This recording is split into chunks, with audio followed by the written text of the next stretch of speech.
Dhurandhar cinema భారతీయులందరూ సగర్వంగా చెప్పుకోగలిగిన cinema. పాకిస్తానీయులకు ఉచ్చబోపించిన cinema.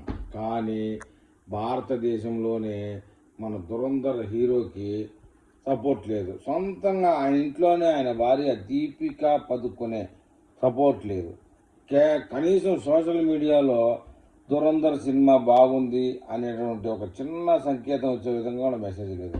కారణం ఏంటంటే ఈ యొక్క దుబాయ్కి సంబంధించి సినిమా ఇండస్ట్రీ అక్కడ ఉన్నటువంటి పెట్టుబడిదారులు అంటే దాదాపుగా దావూద్ ఇబ్రహీం చేతిలో ఇప్పటికీ ఉంది కాబట్టి వాళ్ళు ఏం మాట్లాడలేకపోతున్నారు. అందు కారణం చేతనే ఒక ఇస్లామిక్ భావాలు కలిగినటువంటి డైరెక్టర్ ఇవాళ మన దురంధర్ హీరో పైన 3 సంవత్సరాల నిషేధం విధించేలా చేశాడు.